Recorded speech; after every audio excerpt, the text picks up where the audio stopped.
Good day, everyone. Welcome to Transformation Tuesday with me, Liz Forrest.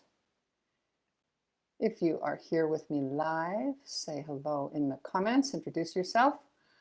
Always love to know who is here with me. And if you're watching the replay, same. Let me know you're here. All right. I have just returned from my Teotihuacan, Mexico power journey. And for the past couple of days, I've been in my re-entry into my life here in New Mexico. So how do you soften your re-entry when you come back from a spiritual retreat?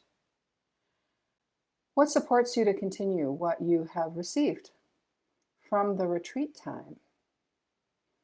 If you have anything to offer in the comments, I would love to hear from you. Yeah, how do you re-enter your day-to-day life after being on some kind of retreat?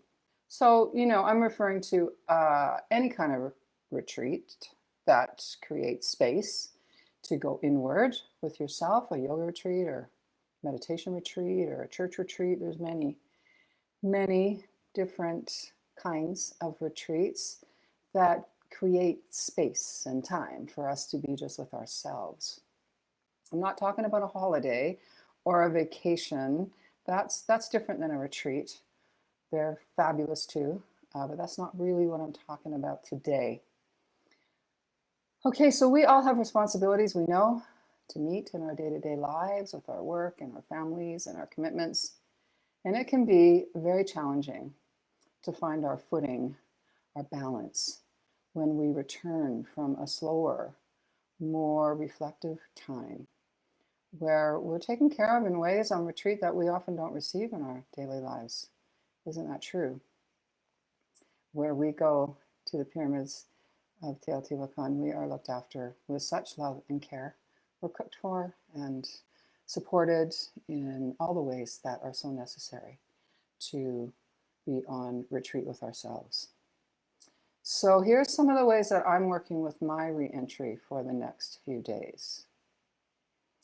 First of all, I protect my peace that I have found in these past days that I was away on retreat. I protect my peace, which means I don't plug right back into screen time, social media time in a big excessive way. I do what I need to do, but I don't waste energy there.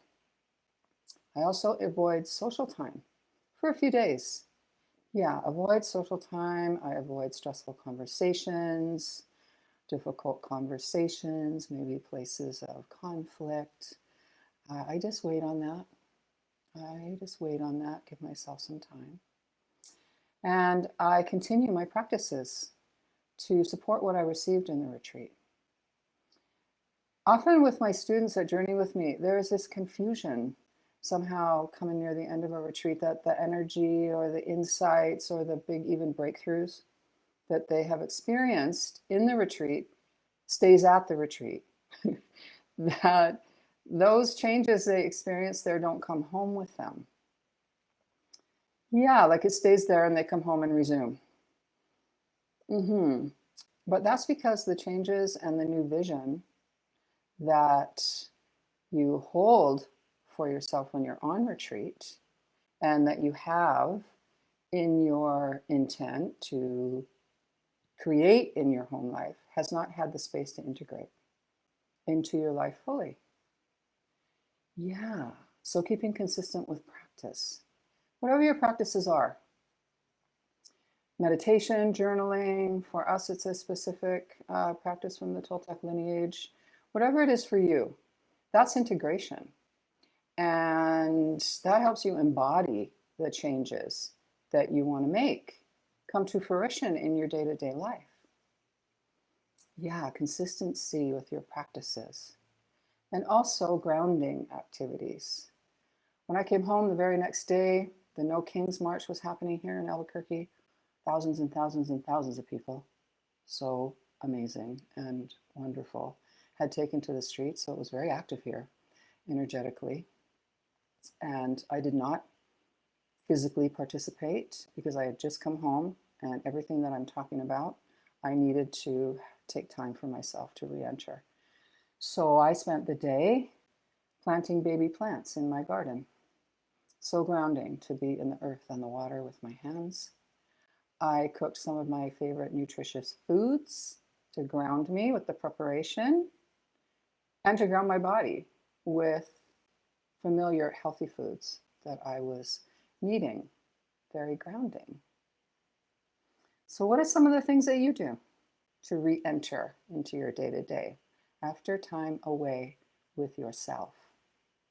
Please comment and let us know. We learn from each other. So also tomorrow we're moving into, excuse me, full moon in Libra, which is an air sign, the element of air. Air helps us with clarity of our vision, to consider what it is that we're wanting to build in this next chapter of our lives and the actions needed to make that happen.